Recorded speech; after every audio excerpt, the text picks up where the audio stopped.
Bismillahirrahmanirrahim. Assalamualaikum warahmatullahi wabarakatuh. Innal hamdalillah nahmaduhu wa nasta'inu wa nastaghfiruh wa na'udzu billahi min syururi anfusina wa min sayyiati a'malina. May yahdihillahu fala mudilla lahu wa may yudlil fala hadiya lahu. Asyhadu an la ilaha illallah wahdahu la syarika lahu wa asyhadu anna Muhammadan abduhu wa rasuluhu la nabiyya ba'dah. Allahumma salli wa sallim wa barik ala sayyidina Muhammadin wa ala alihi wa ashabihi wa mawalah. Amma ba'du. Bapak, Ibu dan saudara-saudara, alhamdulillah selalu kita bersyukur kepada Allah tabaraka wa taala ala kulli hal. Bersyukur kepada Allah dalam setiap keadaan, baik dalam keadaan lapang maupun dalam keadaan sempit, dalam keadaan senang maupun dalam keadaan susah, dalam keadaan sehat maupun dalam keadaan sakit, tetap bersyukur kepada Allah tabaraka wa taala. Wa itta'adana rabbukum la in syakartum la azidannakum wa la in kafartum inna adzabi lasyadid. Allah berjanji orang hambanya yang selalu bersyukur maka akan ditambah lagi nikmatnya oleh Allah tabaraka wa taala. Alhamdulillah, salah satu bentuk rasa syukur kita kepada Allah tabaraka wa taala, Allah kasih kita kemampuan, kesempatan untuk bisa hadir melakukan ketaatan kepada Allah tabaraka wa taala. Baru saja kita melaksanakan salat maghrib dengan berjamaah. Berharap kepada Allah tabaraka wa taala ibadah yang baru saja kita lakukan ini mendatangkan ridhonya Allah tabaraka wa taala kepada kita. Salat dan salam kita aturkan kepada teladan umat Nabi kita Muhammad sallallahu alaihi wa alihi wasallam. Bapak Ibu yang dirahmati Allah, ini enggak diduga-duga lagi ya. Beliau tadi sore mohon maaf karena malam ini setianya adalah Ustadz Dr. Agus Setiawan yang akan memberikan kajian, tapi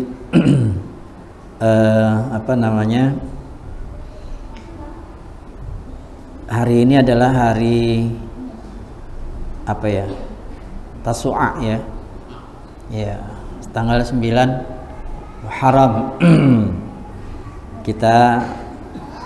Nabi kepengen puasa tanggal 9 Muharram tapi nggak keburu dipanggil oleh Allah tabaraka wa taala. Tapi Nabi nyuruh kita untuk berpuasa di tanggal 9 Muharram, bukan di tanggal 10. Maksudnya selain di tanggal 10 juga tanggal 9-nya. Tapi Nabi keburu dipanggil oleh Allah tabaraka wa taala. Kenapa Nabi menyuruh kita untuk berpuasa di tanggal 9 Muharramnya juga selain di tanggal 10-nya besok itu?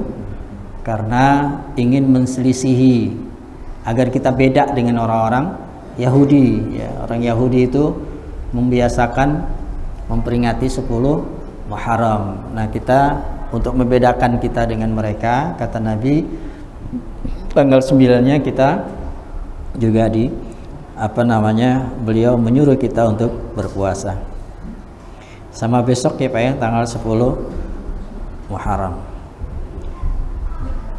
Tapi lagi-lagi saya ditanya sama santri-santri TPA ya, alhamdulillah ada di antara mereka yang mau berpuasa. Tapi dia nanya, kalau tanggal 10-nya kan Nabi bilang pahalanya dihapus setahun. Nah, kalau tanggal 9-nya pahalanya apa? Berarti sama juga dong, setahun juga. Berarti kalau puasa tanggal 9, tanggal 10, 2 tahun katanya gitu. Bocah tuh ada aja cara pikir. Kagak ada tanggal 9-nya, Nabi nggak mengatakan fadilahnya apa nggak gitu. Allahu Akbar. Baik Bapak Ibu yang dirahmati Allah, beliau Ustadz Dr. Agus Setiawan itu hari ini nemenin beberapa tamu-tamu para donatur ya yang ingin ikut bukber ya, buka bersama ya di pesantren anak yatim di di pesantren Al-Qursiyah di Gunung Purti. Jadi ada beberapa tamu-tamu para donatur-donatur ingin berpuasa dengan anak-anak yatim ya, buka puasa tanggal 9 hari ini ya. sehingga mohon maaf beliau nggak bisa hadir ya untuk memberikan kajian pada malam hari ini di Masjid Al-Furqan. Beliau juga berusaha mencarikan badal temannya untuk bisa ngisi, tetapi juga nggak dapat lah, kurang lebih gitu ya. Jadi malam ini saya lagi nih yang kita nerusin aja dia tentang buku, salah satu ringkasan buku dari Imam Ibnul Qayyim Al-Jauziyah rahimahullah alaihi. Nabi SAW bersabda kepada Mu'adz bin Jabal radhiyallahu an, "Ya Mu'adz, wallahi, wahai Mu'adz, demi Allah," kata Nabi, "inni, sesungguhnya aku, la uhibbuka, mencintaimu." Kata Nabi, "Ya Mu'adz, wallah, wahai Mu'adz, demi Allah, inni la uhibbuka, sungguh aku mencintaimu." Ya. Usika, lalu Nabi bersabda kepada Mu'adz bin Jabal, "Usika ya Mu'adz, ya, wahai Mu'adz, jangan sekali-kali, la tada'anna fi duburi kulli salatin, engkau tinggalkan di akhir setiap salat, ya, taqul, untuk mengucapkan Allahumma a'inni ala dzikrika wa syukrika wa husni ibadatik." Jadi ini pesan dari Nabi SAW kepada Mu'adz bin Jabal, tentunya juga kepada kita ya, agar setiap selesai salat jangan meninggalkan membaca doa Allahumma a'inni ala dzikrika wa syukrika wa husni ibadatik. Ya Allah, tolong saya, ya Allah, ya tolong saya untuk selalu bisa ingat kepadamu, berzikir kepadamu, wa syukrika, bersyukur kepadamu. Tolong aku ya Allah agar aku bisa melakukan ibadah ya, dengan melakukan ibadah yang terbaik kepadamu. Jadi ini Bapak Ibu yang dirahmati Allah, pesan Nabi kepada Mu'adz bin Jabal ini, usahakan jangan sampai kita tidak melaksanakannya ya. Kana yadhkurullaha ta'ala ala kulli ahyani. Nabi SAW kata Aisyah radhiyallahu anha, ya Rasulullah SAW kata Aisyah radhiyallahu anha, kana yadhkurullaha ta'ala ala kulli ahyani. Rasulullah SAW itu selalu berzikir kepada Allah Tabaraka wa Ta'ala dalam setiap waktu. Kemarin saya sudah sampaikan di terakhir ya waktu itu ya.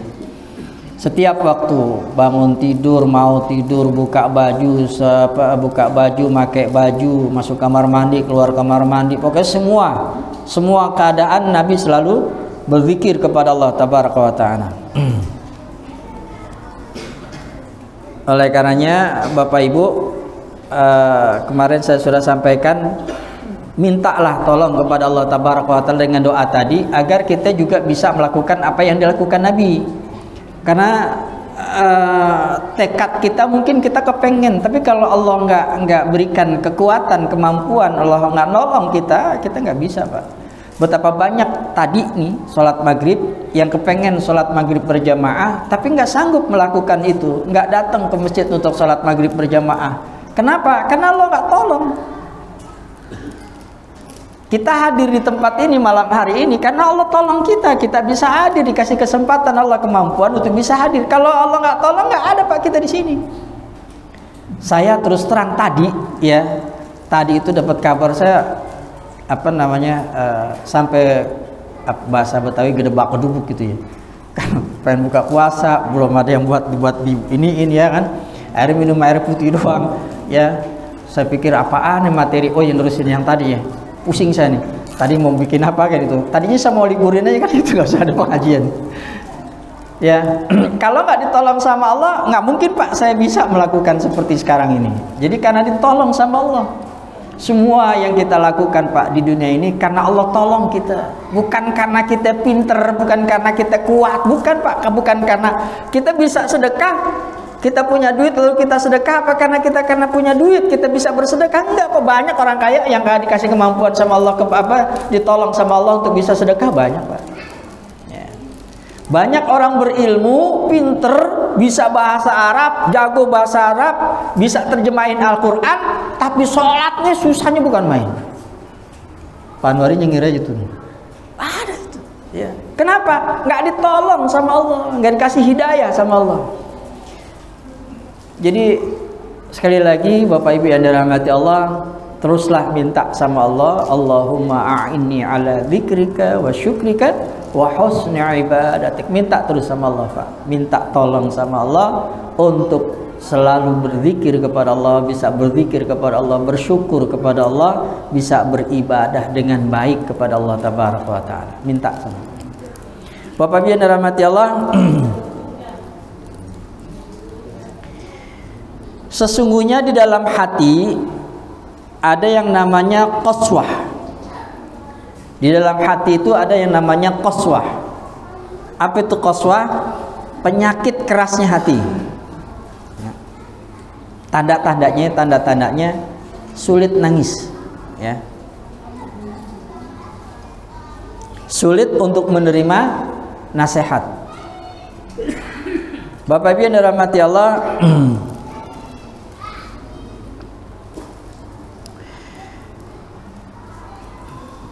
tidak ada amalan yang dapat melunakkan kerasnya hati, tidak ada amalan yang dapat melunakkan kerasnya hati selain zikrullah, zikir kepada Allah tabaraka wa taala.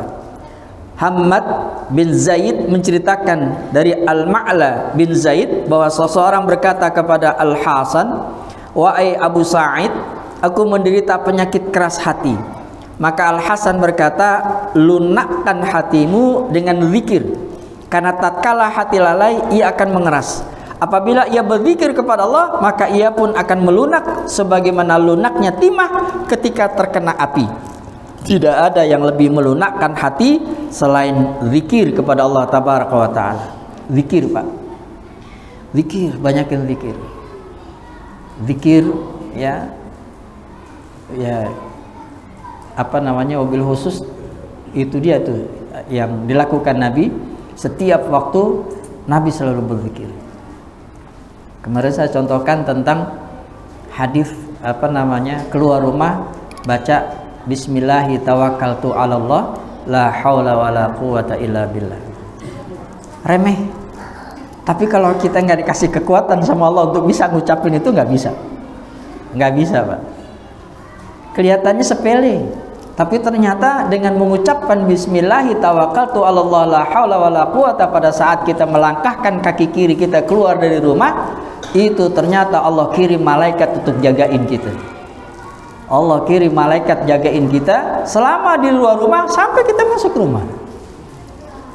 Sama sepelenya pada saat kita masuk rumah, ya banyak di antara kita masuk rumah menyelonong-nyelonong aja. Kayaknya kita kepengen tuh masuk rumah ngucapin assalamualaikum, tapi tetap aja pada masuk rumah nyelonong aja gitu. Ipan war gitu, nyelonong aja gitu. Kenapa? Yaitu dia tadi nggak dikasih kekuatan sama Allah, nggak ditolong sama Allah. Pada saat masuk rumah kita mengucapkan assalamualaikum, padahal cuma assalamualaikum, remeh, tapi ternyata dahsyat itu. Pada saat kita masuk ke rumah, pada saat kita masuk ruangan rumah kita, kamar kita, atau ruangan kosong, atau apapun itu ruangan itu, pada saat kita masuk kita mengucapkan assalamualaikum, subhanallah.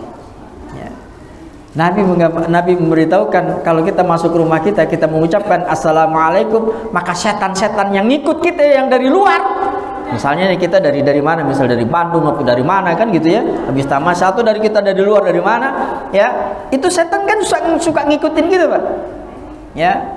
Kalau kita masuk rumah nyelonong aja nggak ucapin assalamualaikum, setan yang ngikutin kita ikut masuk ke rumah kita.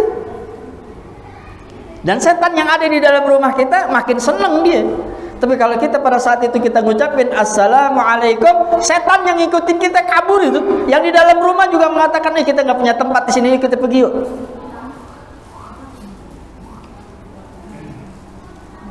Saya nggak apa-apa ya disebutin lagi. Itu sampai anaknya Ustadz Adi Hidayat, ya, beliau mencontohkan sampai anak saya, katanya anak saya itu kalau masuk kamar, ya, kalau masuk kamar itu mengucapkan salam itu pakai ditambahin, ya, assalamualaikum wahai Dasim, katanya.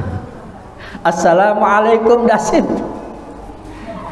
Kok Dasim itu salah satu nama setan yang ada di dalam rumah. Dasim, sampai disebut setannya, nama setannya Dasim, ya. Ya. Ya Allah. Karena memang benar ada, Pak. Jadi benar-benar ada. Makanya kalau di rumah, Bapak Ibu yang dirahmati Allah, kalau kita sampai rumah kita malas. Kita pengen wudhu males, baca Quran males, kita pengen ibadah males, kita pengen lagi enak-enak nyantai-nyantai, tiba-tiba kita pengen zikir aja males, ya. Kita pengen makan lupa baca doa, males baca doa, ya. Kita pengen masuk kamar mandi, malas, kita nggak ngucapin baca doa untuk masuk kamar mandi. Itu karena memang itu dia, Pak. Desainnya, ya. Setan itu yang selalu godain kita. Bapak Ibu yang dirahmati Allah, maka sekali lagi, ya, zikir ini subhanallah, ya. Makanya teruslah minta pertolongan Allah agar kita bisa selalu berzikir kepada Allah Tabaraka wa Ta'ala.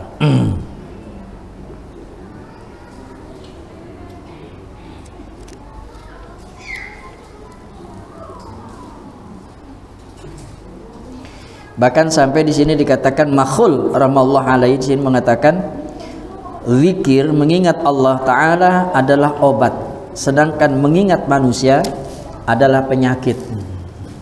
Bapak Ibu yang dirahmati Allah,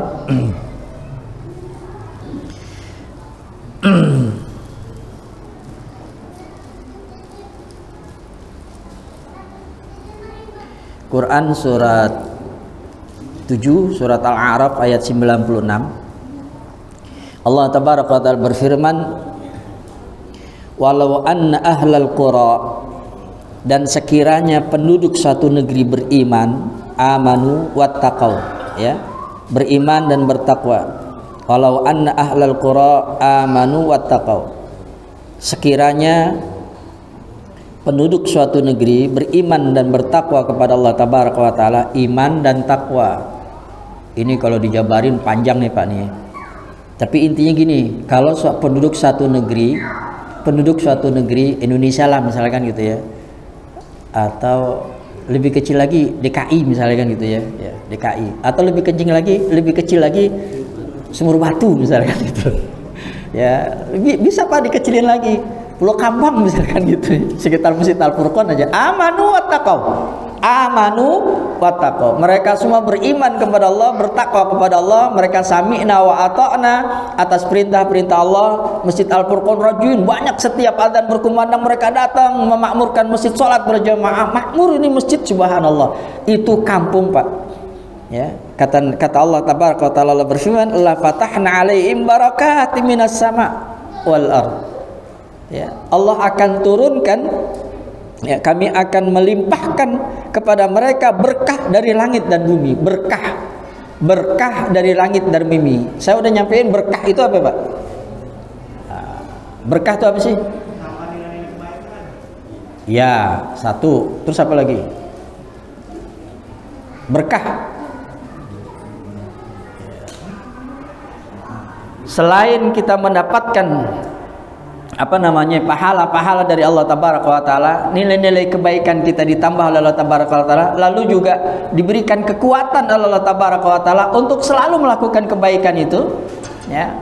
Dan rahmat Allah, kasih sayang Allah dilimpahkan kepada orang-orang itu. Berkah itu kalau bahasanya apa ya, mungkin lebih bisa dikatakan sukses, ya. Kalau bahasanya kita di sini sukses. Jadi orang yang sukses itu sama dengan orang yang diberkahi oleh Allah Tabaraka wa Ta'ala, sukses hidupnya dunia akhirat. diberkahi hidupnya. Jadi kalau pengen sukses, dapatkan berkah Allah tabaraka wa taala. Bapak Ibu yang dirahmati Allah, walakin kadzabu, akan tetapi jika mereka mendustakan ayat-ayat kami, fa akhadnahum bima kanu yaksibun, maka kami siksa mereka sesuai dengan apa yang telah mereka kerjakan.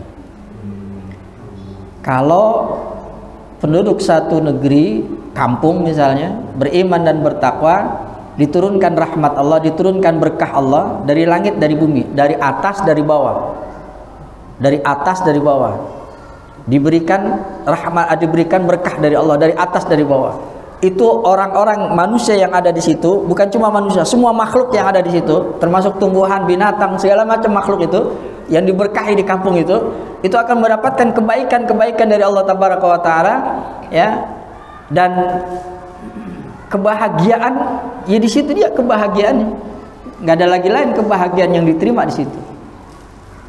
Tetapi jangan coba-coba jika ada satu kampung, ya, dia mengingkari ayat-ayat Allah, dipanggil hayya 'alas shalah, hayya 'alal falah, masjidnya gede, musolahnya gede, tapi ternyata yang datang cuma satu orang, dua orang, dia yang azan, dia yang qomat, dia yang imam, dia yang jadi makmum. Pasti kampung itu akan, ya, diberikan apa namanya, peringatan oleh Allah tabaraka wa taala. Walakin kadzabu, ya, fa akhadnahum bima kanu yaksibun. Ya, Allah akan berikan peringatan, siksa atas apa yang mereka kerjakan. Contohnya, ya nggak usah berandai-andai lah, ya. Betapa kalau kita lihat bencana-bencana alam yang terjadi di negeri kita itu ternyata ada hubungannya dengan, iya, maksiat, ya, keingkaran mereka terhadap ayat-ayat Allah. Ya, kita bisa lihat sendiri deh, ya. Saya nggak usah ngomongin, kita bisa memperhatikan sendiri. Apa namanya, beberapa saudara-saudara kita di kampung-kampung di daerah-daerah yang mereka menerima apa namanya, bencana berupa entah itu gempa bumi, banjir dan segala macam itu, diantaranya itu, ya, mereka mengingkari ayat-ayat Allah tabaraka wa taala. Bapak Ibu yang dirahmati Allah, bahkan Bapak Ibu yang dirahmati Allah, dalam Quran surat surat Al-Ahzab ayat 41-43, ya ayyuhalladzina amanu dzkurullaha dzikran katsira wasabbihuhu bukratan wa asila huwallazi yusalli 'alaikum wa malaikatuhu liyukhrijahum minadh-dhulumati ilan nur wa kana bil mu'minina rahima. Hai orang-orang yang beriman, ingatlah kepada Allah, ya, zikran katsiran, dengan mengingat namanya sebanyak-banyaknya. Wasabbihu bukratan wa asila, bertasbihlah kepadanya pada waktu pagi dan petang. Dialah yang memberi rahmat kepadamu dan para malaikatnya memohon ampunan kepadamu agar dia mengeluarkan kamu dari kegelapan kepada cahaya yang terang, dan dia maha penyayang kepada orang-orang yang beriman. Bapak Ibu yang dirahmati Allah, bukan cuma berkah, ya, selawat, rahmat Allah dilimpahkan kepada orang-orang yang berzikir kepada Allah tabaraka wa taala. Dalam hadis Nabi SAW dari Anas bin Malik radhiyallahu an, idza marartum bi riyadil jannah, jika kalian melewati taman-taman surga, idza marartum bi riyadil jannah, jika kalian melewati taman-taman surga, farta'u, kelilingin, kata Nabi. Jika kalian melewati taman-taman surga, kelilingin, puterin. Farta'u. Qalu, para sahabat bertanya, wa ma riyadul jannah? Wa ma riyadul jannah? Apa yang maksud dengan taman-taman surga ya Rasulullah? Qala, kata Nabi, hilaqudz dzikr. Hilaqudz dzikr. Ya. Halaqah. orang-orang yang sedang duduk melingkar berzikir kepada Allah Tabaraka wa Ta'ala. Ini kita nih Pak nih. Jadi kalau ada orang lewat nih, kalau kita misalnya di mana ya, kita lagi lewat gitu, terus di situ lagi ada ta'lim, di situ lagi ada masjid zikir, ya, kata Nabi itu adalah taman surga. Jadi taman surga Pak. Kata Nabi ini kita ini masjid zikir kita ini ya, Nabi mengatakan ini adalah riyadil jannah, taman-taman surga ini. Ya. Jadi ini taman-taman surganya Allah Tabaraka wa Ta'ala. Nah kalau kita ngelihat taman-taman surga, majlis-majlis zikir, farta'u, kata Nabi, kelilingin. Ya kalau bisa mampir sebentar gitu ya. Kalau bisa juga menetap ya. Udah bubar baru ikut bubar. Saya udah sampaikan kemarin ya kan? Ya, pahalanya itu subhanallah ya, para malaikat doain kita, yang hadir diampunin sama Allah Tabaraka wa Ta'ala. Masya Allah. Di sini ada satu contoh ya, saya bacakan. Orang yang paling utama di antara orang yang berpuasa adalah orang yang paling banyak berzikir ketika puasanya. Yang paling utama di antara orang yang bersedekah adalah orang yang paling banyak berzikir ketika ia bersedekah. Orang yang paling utama dalam berhaji adalah orang yang paling banyak berzikir kepada Allah dalam hajinya. Begitu dan seterusnya. Termasuk salat.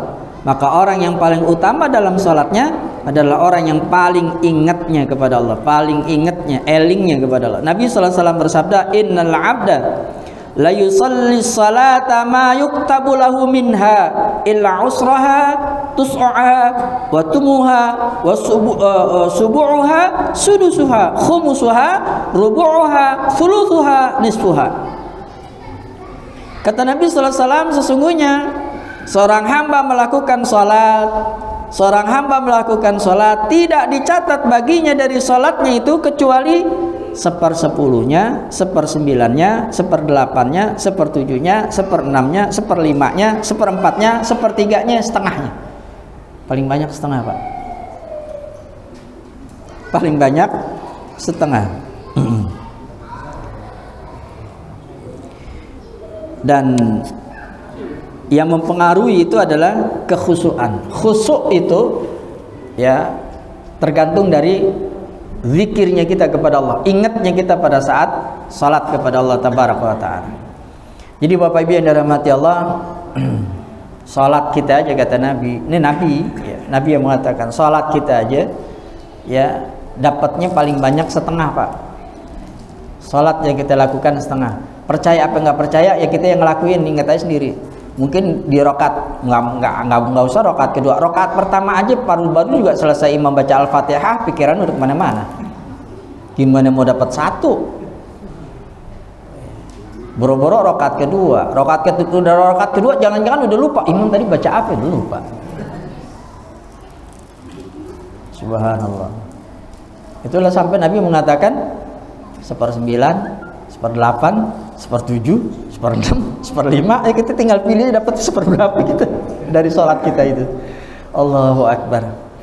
Bapak Ibu yang dirahmati Allah, ala u'allimukum syai'an yudrikuna bihi man sabaqakum wa tasbiquna bihi man ba'dakum wa la yakunu ahadun afdalu minkum illa man sana'a mithla ma sana'tum. Tusabbihuna wa tukabbiruna wa tahmaduna fi duburi kulli salati thalathan wa thalathina marrah. Maukah aku beritahukan kepada kalian, kata Rasulullah SAW, sesuatu yang dengannya kalian dapat menyusul orang yang telah mendahului kalian dan orang setelah kalian, dan tidak ada seorang pun yang lebih utama daripada kalian kecuali orang yang melakukan seumpama dengan yang kalian lakukan, yakni kata Nabi SAW, kalian bertasbih, bertakbir, bertahmid setiap selesai sholat fardu masing-masing 33 kali. Dan ini ternyata kalau kita perhatiin banyak di antara saudara-saudara kita yang selesai sholat Allahumma antas, boro-boro sampai subhanallah, alhamdulillah, Allahu akbar 33 kali. Kayaknya malas banget itu ngucapin itu. Lagi-lagi kalau nggak ditolong sama Allah, berat kita Pak ngucapin itu ya. Saya ngajarin anak-anak aja, kalau setiap hari Jumat mereka praktek sholat, selesai sholat, selesai salam, mereka kita ajarin zikir ya. Nah zikir itu saya ceritanya pengen biar cepet kan gitu, yang ngejar waktu nih biar cepet. Dah habis baca ayat kursi, lalu zikir ya, subhanallah 33, alhamdulillah 33, Allahu akbar 33, tutup la ilaha illallah wahdahu la syarika lah, lahul mulku wa lahul hamdu wa yumiitu wa huwa ala kulli syai'in 100, udah gitu. Tapi nggak baca subhanallah sebenarnya karena pengen dicepetin gitu. Ternyata itu salah Pak, itu salah, dan harus mereka ngucapin itu. Jadi mereka terbiasa ngucapin subhanallah, subhanallah, subhanallah 33 kali, dibiasain gitu. Dan akhirnya mereka membiasakan itu, suka denger kan di atas itu mereka, walaupun mereka cepet-cepet, tapi yang penting mereka udah ngucapin itu, mereka udah membiasakan itu gitu loh. Sampai nanti dia dewasa, dia terbiasa melakukan itu. Bapak Ibu yang dirahmati Allah, nah ini yang kita yang udah tua-tua, ya kita ngeliat anak-anak kita yang seperti itu juga, jangan sampai kita tinggalin itu ya. Dan ternyata pahalanya tadi Nabi SAW mengatakan luar biasa. Bapak Ibu yang dirahmati Allah,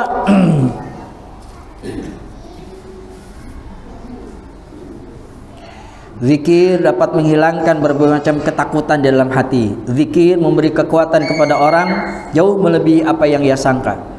Ibnul Qayyim al-Juz'iyah menyaksikan sendiri ketika Syekhul Islam Ibnu Taimiyah, gurunya, dalam perjalanannya, dalam pembicaraannya, dalam maju dalam perang, dalam menulis kitab ya, itu kelihatan banget Rasulullah SAW mengajarkan zikir kepada putrinya Fatimah dan kepada menantunya Ali bin Abi Thalib agar memiliki kekuatan dalam menjalankan pekerjaan rumah tangga. Rasulullah SAW mengajarkan agar keduanya berzikir sebelum tidur dengan bertasbih 33 kali, bertahmid 33 kali, bertakbir 34 kali. Hal ini Rasulullah ajarkan kepada Fatimah radhiyallahu anha ketika seorang pembantu rumah tangga dan ia meminta pembantu rumah tangga kepada Rasulullah SAW, dan Fatimah pada saat itu mengadukan ya beratnya pekerjaan rumah tangga. Jadi karena beratnya pekerjaan rumah tangga, putri Nabi Fatimah Az-Zahra radhiyallahu anha minta kepada Rasulullah SAW, ayahandanya, diminta agar dikasih pembantu dalam rumahnya. Apa kata Nabi SAW? Fa inna dzalika khairul lakum mimma sa'altuma. Sesungguhnya yang demikian itu lebih baik bagi kalian berdua daripada pembantu yang kalian minta. Apa? Berzikir sebelum tidur 33 kali tasbih, tahmid 33 kali, takbirnya 34 kali. Praktekin Pak. Kalau nggak percaya praktekin. Itu dikasih kekuatan sama Allah agar kita bisa melakukan pekerjaan rumah itu dengan ringan Pak. Dengan ringan. Buat kita laki-lakinya, begitu juga buat yang istri kita perempuannya di rumah. Jadi kalau ada istri kita ngeluh, capek nih Pak, banyak banget kerjaan nih Pak, kita ini apa, cari pembantu, nah pakai jurus Nabi.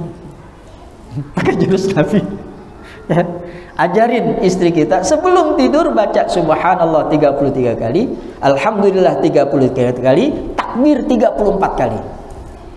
Dan itu ternyata memberikan kekuatan. Tadi Ibnu Qayyim al-Jauziyah ya ngelihat gurunya Ibnu Taimiyah ya, itu mengamalkan itu dalam setiap dia melakukan pekerjaan dan diberikan kekuatan Allah tabaraka wa taala. Diberikan kekuatan. Jadi ini bukan cuma dalam pekerjaan rumah tangga, dalam hal-hal yang zikir itu ya, zikir yang seperti diajarkan Nabi itu akan memberikan kekuatan kepada kita untuk melakukan aktivitas hidup kita sehari-hari. Bapak Ibu yang dirahmati Allah,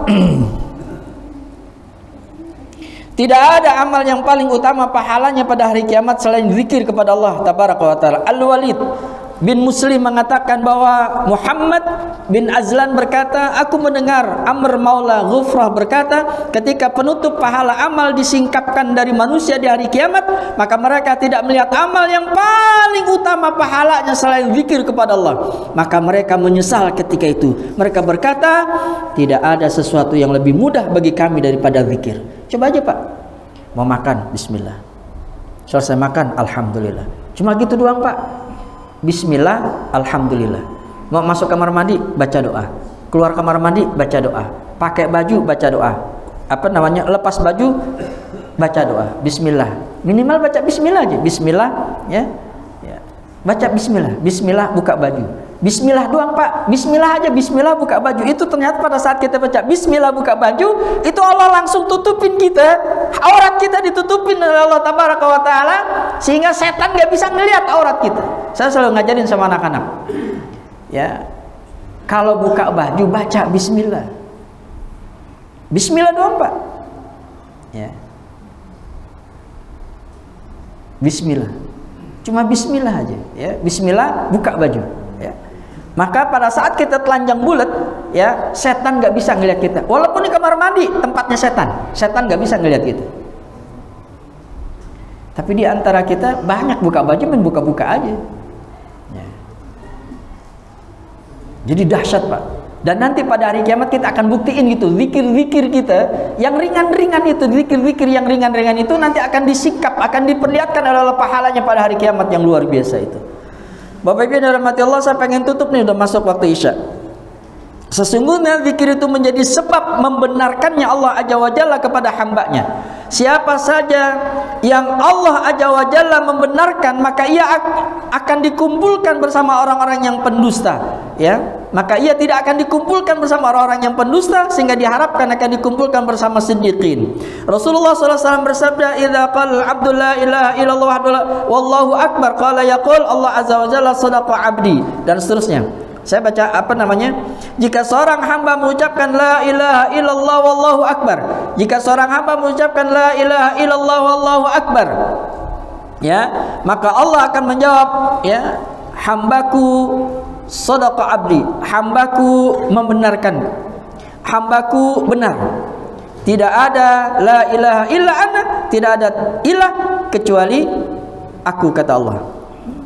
Wa ana akbaru, wa ana akbaru, dan aku maha besar. Wa idza qala al-'abdu la ilaha illallah wahdahu, dan jika seorang hamba mengucapkan la ilaha illallah wahdah, la ilaha illallah wahdah, ya, maka qala Allah berfirman sadaqa abdi, benar hambaku, la ilaha illa ana wahdi, ya, tidak ada ilah kecuali aku yang maha satu. Qala la ilaha wa idza qala la ilaha illallah la syarikalah, ya. Dan seterusnya Bapak Ibu yang dirahmati Allah.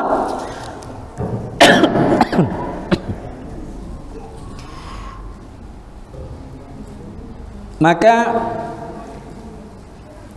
Allah Tabaraka wa Ta'ala dalam hadis ini, ya, di hadis Sahih Ibnu Majah ini menandakan bahwa Allah membenarkan setiap zikir-zikir yang kita ucapkan, dan itu menjadi pengakuan Allah, ya, menjadi pengakuan Allah, membenarkan Allah, pengakuan Allah kepada kita sebagai hambanya. Dan insya Allah nanti dengan pengakuan itu kita akan dikumpulkan oleh para siddiqin, bukan kepada para orang-orang yang mendustakan Allah Tabaraka wa Ta'ala.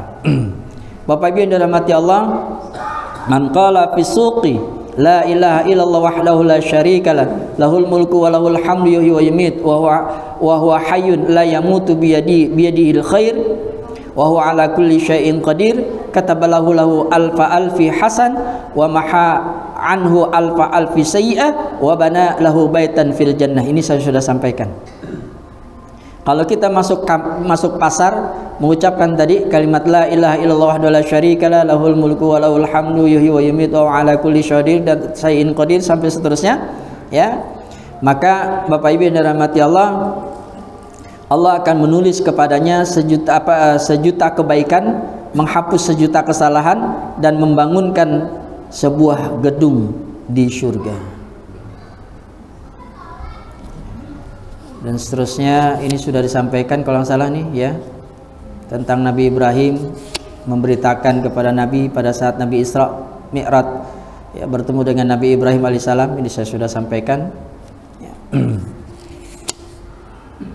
Ya, baik, nanti insyaallah kalau masih ada kesempatan lagi kita akan tutup nih fadilah zikir dari buku Ibnul Qayyim Al-Jauziyah insyaallah.